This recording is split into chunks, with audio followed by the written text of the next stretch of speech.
Folks, you won't believe what I've seen through the crack in my curtain these past few days. I'm Ruth, and every day here on this channel, I bring you a new story, a new piece of gossip I've witnessed in my neighborhood. And let me tell you, today's will leave you speechless. My neighbor Carmen, a woman in her 60s, is behaving in a way that has left me absolutely shocked. I've seen things a woman our age should never witness, and I've seen a lot in my life, but this exceeded all my expectations. It was a Monday morning, one of those really cool ones, you know. The sky was a bit cloudy, with those gray clouds that looked like they were about to pour down rain at any moment. There was that lovely breeze that made the leaves on the trees dance, creating a soft rustling sound I've always loved to hear. The smell of wet earth was already in the air, one of those smells that announces that rain is coming. I was here in my living room, drinking my morning coffee piping hot from a white porcelain cup my mom gave me many years ago. You know how it is, right? We have those special cups that make coffee taste different, more delicious, more loving. I was accompanying my coffee with some tapioca flour cookies I'd made the day before, the kind that's crispy on the outside and fluffy on the inside. My armchair sits strategically in the living room, directly opposite the large window overlooking the street. It's an old window with those wooden shutters that make a lovely rustling sound when the wind blows. From there I can see all the activity in the neighborhood, all the houses on the street, all the cars passing by. It's my favorite vantage point, where I spend most mornings. She lives right across the street from me, in a small yellow house with a white gate, one of those simple but well-kept ones. The paint on her house is always fresh, unflaked, and her garden is out of this world. It has red, yellow, and white roses, daisies, carnations, and kisses, an impressive variety of flowers that she tends with great care. Miguel died of a heart attack. Miguel was a good, hard-working man, the kind who greeted everyone on the street and helped neighbors when they needed it. His death was a shock to the entire neighborhood, but especially to Carmen, who was deeply shaken. It was the sadness of someone who lost the most important person in their life and was trying to find new meaning in life. She participated in church activities and the senior citizens group, but always with that melancholy air of someone doing things more out of obligation than pleasure. It was a regular car, nothing fancy, a faded silver color, the kind you see a lot but don't draw attention to. But the fact that it was parked right in front of her house, at a time of day when there's usually no traffic around here, made me curious. Maria's white car, who lives 3 houses down. There's the red car of the young people who live at the end of the street. Every car has its owner. Every owner has their own routine. And that silver car was definitely new. And when the door finally opened, I saw something that completely stunned me. He was wearing a neatly pressed light blue dress shirt, which showed he cared about his appearance. His pants were dark, well-cut jeans, and his shoes were understated but good quality sneakers. The whole outfit gave the impression of someone with good taste, well-groomed, and a good presentation. It wasn't the hesitant walk of someone visiting an unfamiliar place, nor the timid stance of someone unsure of their address. It was the purposeful walk of someone who knew exactly where they were going and what they were doing. The Carmen I always saw in the mornings in a flowery robe watering the plants, disheveled, looking like she'd just woken up, was completely different. And she was wearing light but meticulous makeup, with a pink lipstick that highlighted her smile. You know when you see something and think, this isn't right? That's exactly what I felt. She hugged him in a way that was, how can I explain it? Very affectionate, very intimate. It wasn't the formal hug you give to acquaintances or neighbors. It was a long, tight hug, full of affection. It was a hug that lasted in no hurry to end, that seemed to be quenching a deep longing. It's just that the situation was very unusual, very strange, very different from anything I'd seen in Carmen's life over the years we've been neighbors. And when something is so out of the ordinary, it's natural for us to be suspicious. The curtains in Carmen's living room were open, as they always were, and I could see some silhouettes moving around inside. But as time passed, 1 hour turned into 2, 2 into 3, and the boy was still inside. My concern grew, because it's one thing to receive a quick visit, a courtesy call, but quite another to spend hours on end with someone, especially a widow and such a young man. But my eyes always returned to that window, always searching for some sign, some movement that might clarify the situation. Because let's be honest, it's not normal for a 20-something guy to be genuinely interested in a 60-year-old woman. When this happens, there's usually some underlying motive, some ulterior motive that isn't the most noble. And Carmen, in her innocence, in the neediness of someone recently widowed, could be the victim of someone unscrupulous. I had spent more than 3 hours watching, worried, imagining the most terrifying possibilities. And what caught my attention most was the way they said goodbye. They spoke while looking directly into each other's eyes, with knowing smiles, with a familiarity that only exists between people who have a special relationship. After he got in the car and drove away, Carmen stood there in the doorway, waving, with a goofy smile on her face that I can only describe as the smile of someone in love. She stood there for a full 2 minutes, just watching the car drive away down the street, like a teenager saying goodbye to her boyfriend after a romantic date, trying to find a logical explanation, an innocent explanation for all this behavior. But no matter how hard I tried, I couldn't shake the feeling that I had witnessed the first encounter of a very inappropriate relationship. She's always been very open about her family, very communicative about her personal life. On Tuesday, I woke up earlier than usual, with that feeling that something important was going to happen. I took a quick shower, made myself breakfast, and went straight to my observation position in the living room chair. I wanted to be prepared in case the guy showed up again. I dropped everything I was doing, quickly dried my hands on the dish towel, and ran to the window. The same young man, with the same confident posture, walking toward Carmen's door with that familiarity that bothered me so much. This time I paid closer attention to the details of his appearance, trying to commit it all to memory. His sneakers were white, clean, and well-maintained. The dress was different, a more youthful, colorful style I'd never seen her wear before. It was a red dress with a floral print, fitted at the waist, which accentuated her figure in a way that surprised me. But what struck me most was noticing that she was wearing perfume. I say this because even from a distance, the way she carried herself made it clear that she had prepared especially for that encounter. She moved in a more delicate, more feminine way, as if she were aware of her own beauty and wanted to enhance it. She's always maintained a dignified and conservative demeanor. Seeing her transforming herself like that, dressing so meticulously to welcome a young man who could be her son, or even her grandson, was truly disturbing. I started with Dona Rosa, who lives in the house on the corner and has known the entire history of the neighborhood since she moved here over 20 years ago. When I called her, I pretended to be worried about Carmen, that I'd noticed unusual activity at her house and wanted to know if everything was okay. I asked if she knew of any new relatives of Carmen's who were visiting, and if she'd heard anything about the situation.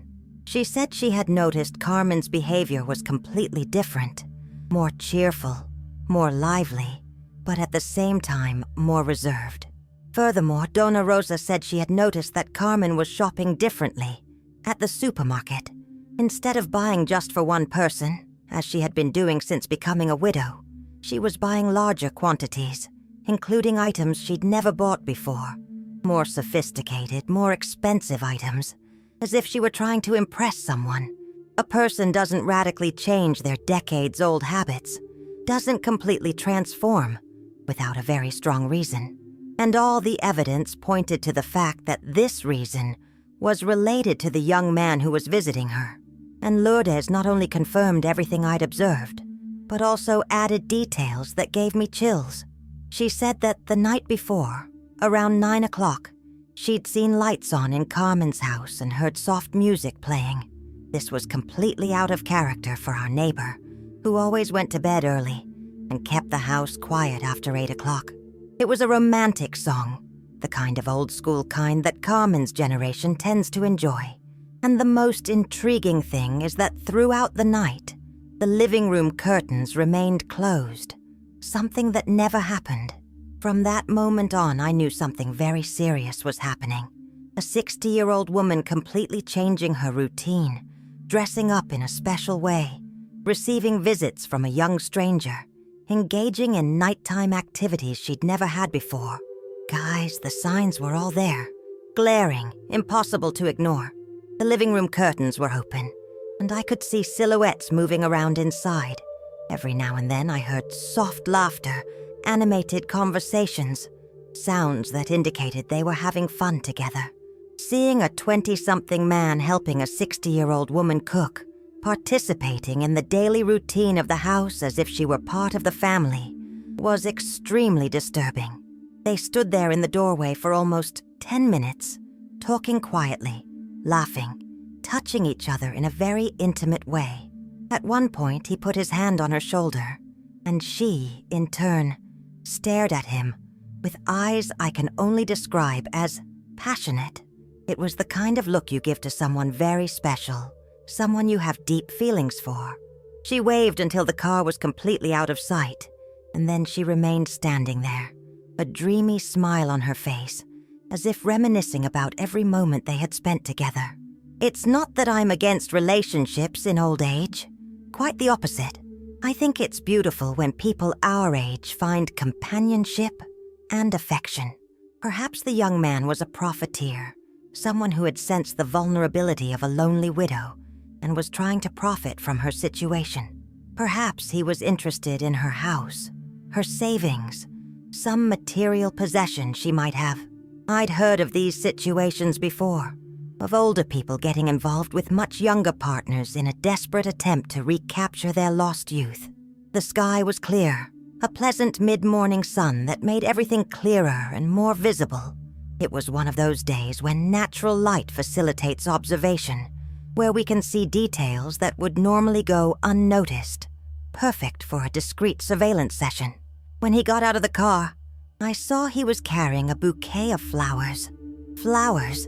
A young man in his 20s bringing flowers to a woman in her 60s. The flowers were beautiful, a well-crafted bouquet of red and white roses, yellow chrysanthemums, and some green foliage that added a special touch. It was the kind of arrangement you'd buy at an expensive florist, not the simple flowers you'd buy at a market. It had been a significant investment, which showed he wanted to impress. She put her hand to her chest, as if her heart was racing, smiled that shy, happy smile, and practically melted when he held out the bouquet to her. At that moment, I had to stop myself from running over there and asking what the hell was going on. Because it's one thing to have suspicions, but it's another to see confirmation right in front of us. And that scene with the flowers was, for me, the definitive proof that something very inappropriate was going on in that house. They stood there, she holding the flowers, he whispering in her ear, both of them laughing, gazing into each other's eyes in a very intimate way. It was a scene I associated with couples in love, not with a respectable lady and a young man who could have been her grandson. It was as if that gesture of the flowers had elevated their relationship to another level. That morning, the curtains in Carmen's living room were open, and I could see their silhouettes moving around the house several times. At one point, I saw them sitting on the living room sofa, very close to each other, in a position that seemed very intimate for someone who was supposedly having an innocent relationship. I saw the young man quickly leave the house, get in his car, and return about 20 minutes later carrying grocery bags. This indicated that he was taking on household responsibilities, that he was actively participating in Carmen's life in a way that went far beyond a casual visit. She went to the gate to help him carry the bags, and the two entered the house laughing and chatting animatedly, like a couple who'd just finished shopping together. The smell of cooking began to waft through the neighborhood, a delicious, elaborate scent, Unlike the simple meals Carmen usually prepared for herself, it was as if she were trying hard to impress, to show off her culinary skills to someone special. It was a romantic lunch in every way.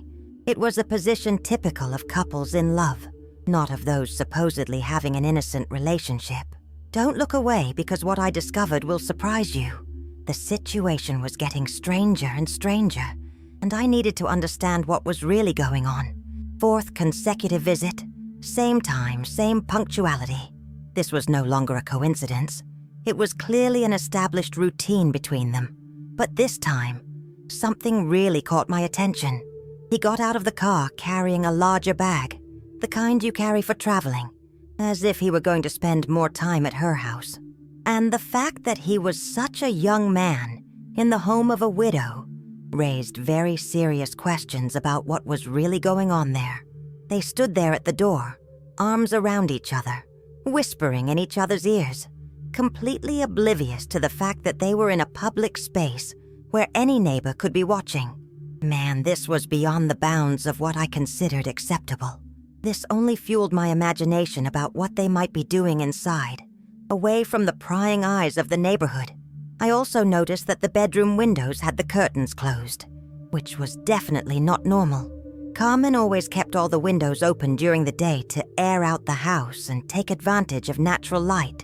Having the curtains closed in broad daylight only confirmed my suspicions that they were trying to maintain complete privacy. All the elements were there, painting a picture I really didn't want to accept as reality, but which was becoming increasingly clear. Donna Rosa said she had tried to talk to Carmen the day before, but that she was evasive, changing the subject whenever the conversation veered into anything personal. All this information confirmed that something very serious was happening in Carmen's life, and that this change was directly related to the presence of that young man in her life. It's one thing to have relationships in old age.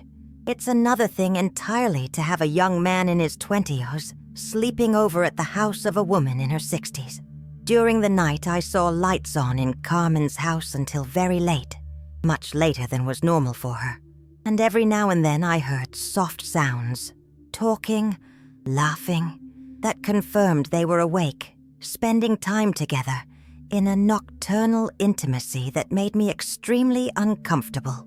But when I opened my window shade early in the morning, there it was, the same car, in the same spot, as if nothing had happened. All of this happened in a very natural, very comfortable way, as if it were his home, as if it were the most normal thing in the world for him to be leaving there in such conditions. The familiarity with which he moved, the relaxed way he carried himself, showed that he wasn't just visiting. He was, in fact, staying there. When she saw him returning from the car, she greeted him with a smile that I can only describe as intimate, affectionate, the kind you give someone very special first thing in the morning. At that moment, all my suspicions were definitively confirmed. There was no longer any doubt that something very serious and inappropriate was happening between them. And what outraged me most was the casualness with which they were handling the situation, as if it were the most normal thing in the world for a woman our age to have an intimate relationship with a boy who could be her grandson. That Friday morning, I decided to do something I never thought I would. I went to talk to the priest at Carmen's church, not to gossip, but because I was genuinely worried about her and needed guidance on how to handle this delicate situation. Father Antonio welcomed me warmly into his church office, as he always does with all parishioners seeking guidance. The atmosphere was peaceful and welcoming, with the peace that only sacred places can provide. There was a crucifix on the wall, some images of saints, and a bookshelf filled with religious books. I explained the boy's daily visits, her completely different behavior, and all the dramatic changes I'd noticed over the course of that week. Then he asked me if I was absolutely certain about everything I was reporting, if there was any possibility that I had misinterpreted a situation, if I had actually seen everything with my own eyes. I confirmed that there was no doubt about the facts I was presenting. She was missing Sunday Mass, something she had never done in all the years she had been a parishioner. When she showed up at church, her mind seemed elsewhere. She didn't join in the hymns as usual, and she didn't interact with the other parishioners as she usually did. I left the church feeling a little calmer, having shared my concerns with someone I trusted and experienced, but still very uneasy about the whole situation. The fact that the priest himself had confirmed changes in Carmen's behavior only reinforced the gravity of what was happening.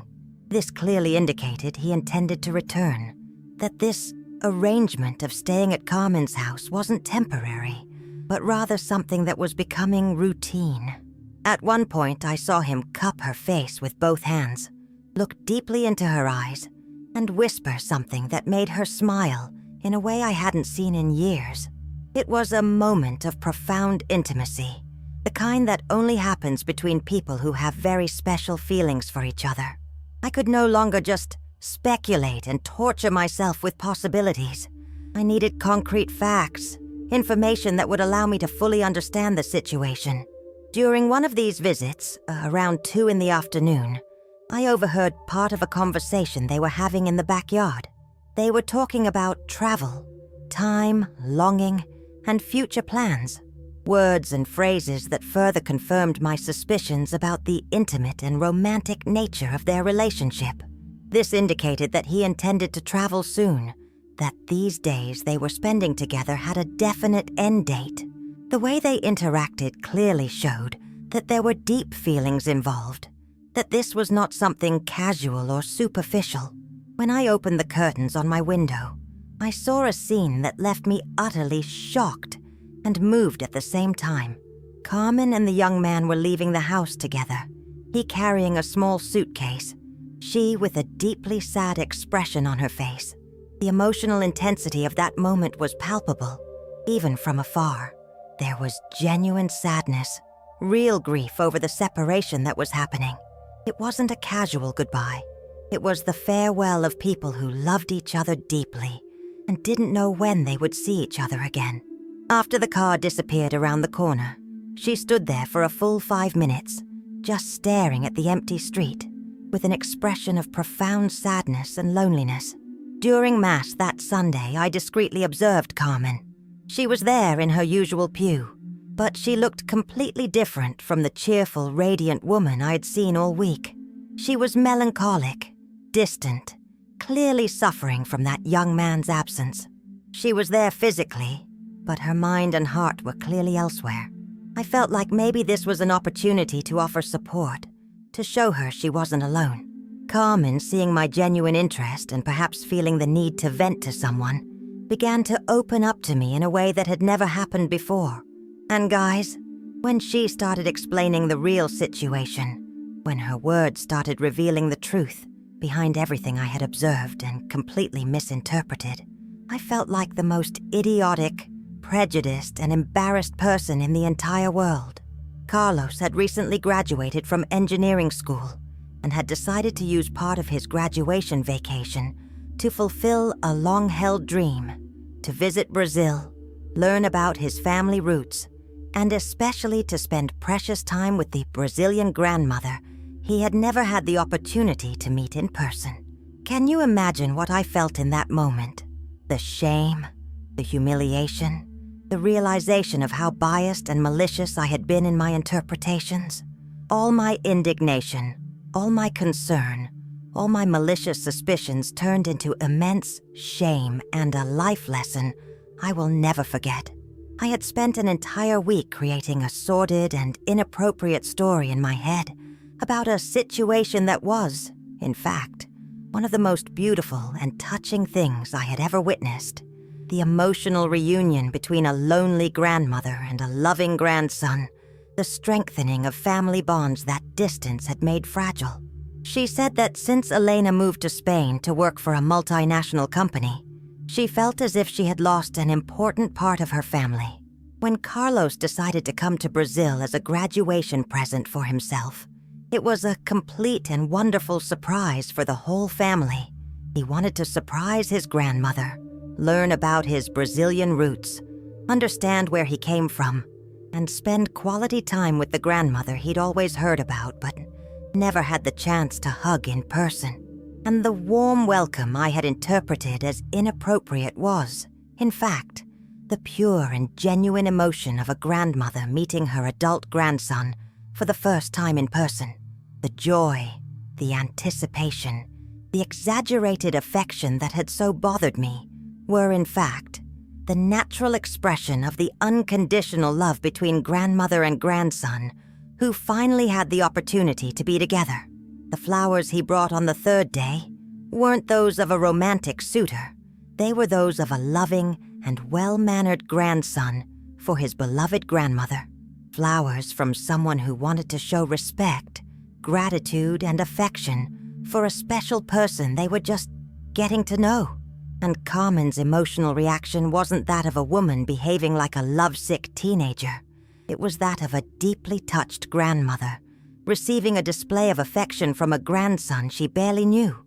The travel bag that had me so alarmed and worried was simply the luggage of a young man who had decided to spend a few precious days at his grandmother's house, making the most of the limited time he had to spend in Brazil before returning to his life in Spain. A simple but cozy room with a single bed, an antique wardrobe, and family photos scattered across the walls. Carmen had shown him old photo albums, told him family stories that only she knew, taught him some Portuguese words he didn't know, and sang lullabies that she used to sing to Elena when she was a child. She wanted him to taste authentic Brazilian food, to carry with him the flavors of the family's homeland, to understand where his culinary roots came from. Carmen told me that during that transformative week, they had created a special routine together. They would wake up early, have breakfast while discussing their plans for the day, and go for walks around the neighborhood while she showed them the important places from her childhood and youth.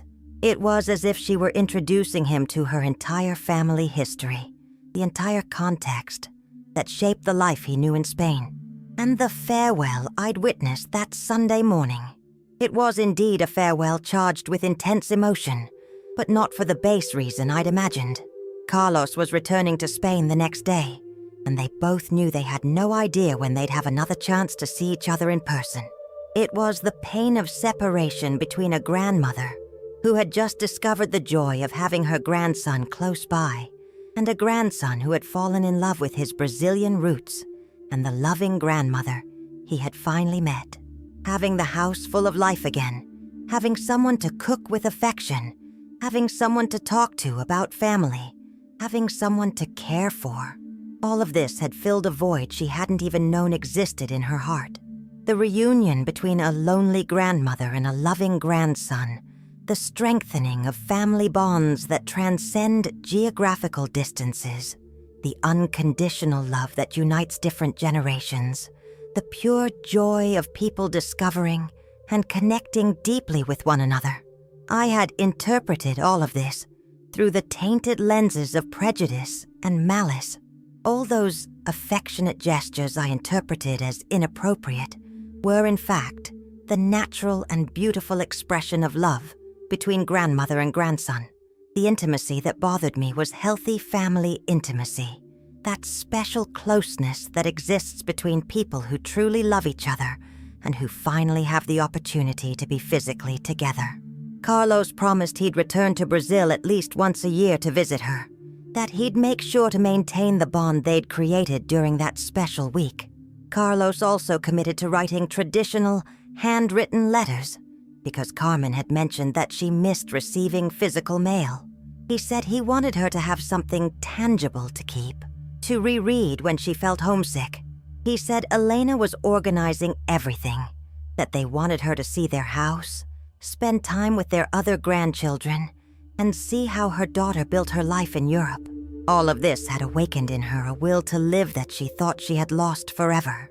But at the same time, I learned a valuable lesson about not judging situations based on their surface appearance, about the importance of always seeking to understand before condemning, about how our own prejudices can completely distort our perception of reality. When I got home after that enlightening and transformative conversation, I went straight to my living room window, the same window from which I had observed all the activity during the week, with eyes full of suspicion and hasty judgments. I saw the garden where she and her grandson had walked together, talking about family, life, dreams, and plans. That Sunday afternoon, after my conversation with Carmen, I decided to do something I rarely do. I sat in my armchair and reflected deeply on my behavior, my attitudes, my unconscious biases. I thought about how many times throughout my life I had jumped to conclusions about situations I didn't fully understand.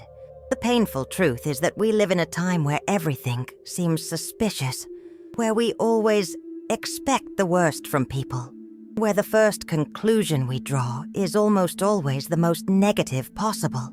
And I fell victim to precisely this toxic and destructive mindset. It never occurred to me that there could be a simple, beautiful, and moving explanation for all of this. I began to mentally replay all the moments I'd observed during that week, but now with real knowledge of the facts, with a true understanding of what was happening. The first day, when I saw the warm embrace at the door, it wasn't an inappropriate embrace between people of different ages with questionable intentions. It was the emotional, affectionate, and genuine embrace of a grandmother meeting her grandson for the first time in person after years of a distant relationship through technology. The emotion I interpreted as suspicious was, in fact, the pure and justifiable emotion of someone who was realizing a dream, experiencing a unique and special moment. Guys, I felt so ashamed and guilty that I decided to do something concrete to somehow make up for all the negativity and malice I'd harbored in my mind that week. I needed to somehow demonstrate my repentance and my change of perspective. I spent more than I normally would, but I felt the occasion deserved a special gesture. When I rang Carmen's doorbell on Monday morning, she answered with her usual kind and welcoming smile, but I could see in her eyes that she still harbored sadness over her grandson's passing the day before. It was the natural melancholy of someone who had experienced special moments and was now returning to a lonely routine. I didn't mention anything about watching the situation through the window, so as not to seem more intrusive than I already had been. She showed me photographs they'd taken together during the week, told me about the traditional recipes she'd taught him, the family stories they'd shared, and the promises they'd made to each other.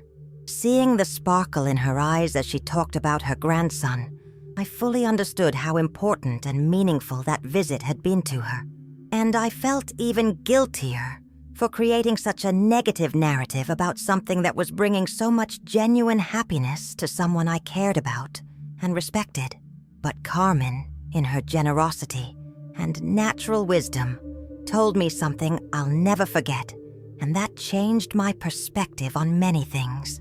She said she deeply valued having neighbors who care and are concerned for each other, even when that concern sometimes manifests inappropriately. It made me think about the importance of always giving the benefit of the doubt, of always trying to understand before judging. She saw someone who had found a new reason to dress up, to care for the house with even more care, to have hope for the future. It was as if Carlos's visit had awakened in her a desire to live more intensely, to appreciate each day more.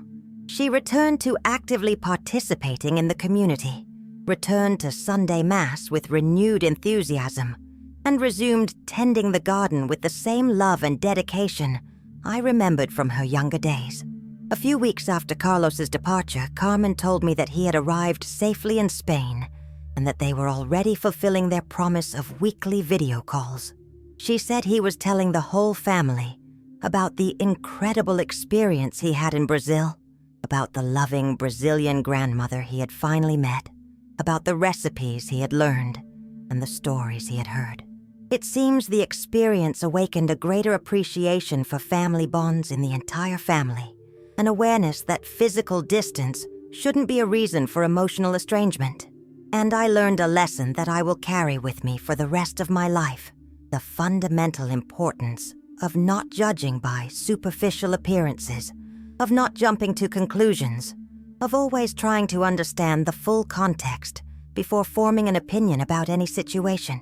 I learned that age difference alone doesn't define the nature of a relationship, that there can be genuine and appropriate love between people of different generations. Months later, when Carmen excitedly told me that Carlos was organizing her trip to Spain, that Elena was preparing a special room for her, that they were all going to spend Christmas together for the first time in 15 years, I felt a genuine and deep joy for her. It was proof that family love can overcome any distance, any obstacle, any difficulty. And today, when I see situations out my window that might seem unusual or suspicious, I always try to remember the profound lesson I learned from Carmen and Carlos's story. I try to give the benefit of the doubt. I try to imagine positive and innocent explanations before jumping to negative conclusions and hasty judgments.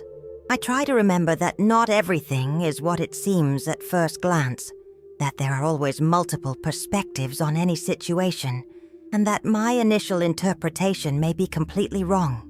I try to be more generous, more understanding, more open to possibilities that don't fit my limited mental model of what is normal or acceptable.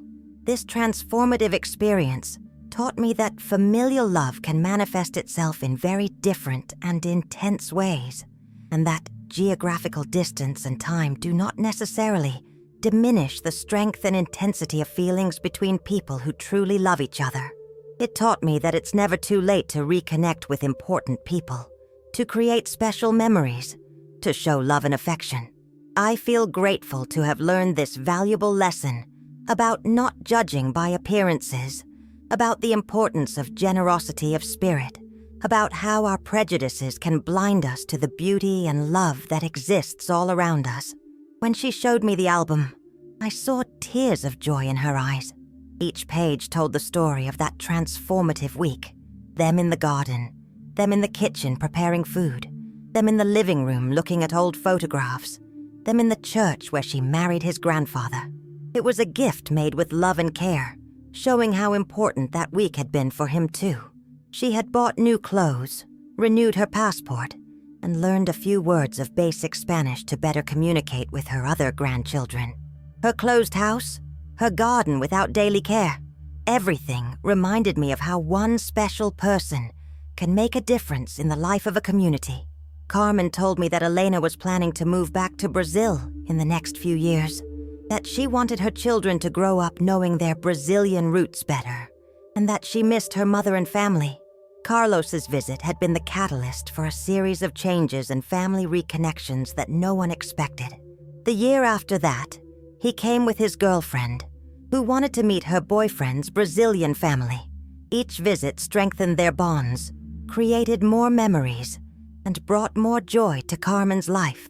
This whole transformation made me realize how a single week, a single act of affection, a single special connection can completely change the trajectory of a life. Carlos's visit wasn't just a visit. It was a rebirth, a rediscovery, a renewal of hope and joy.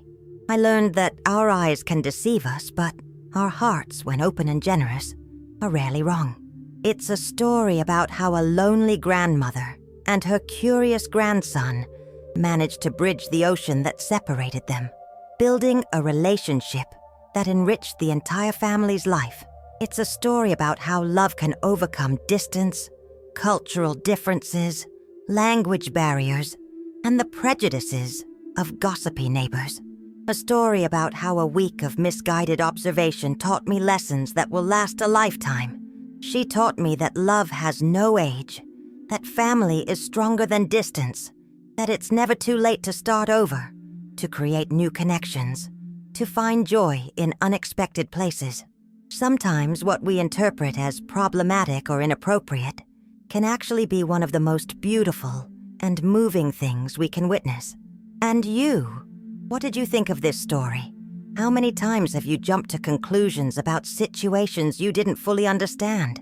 How many times have you let prejudices and judgments obscure the beauty that could be right in front of your eyes?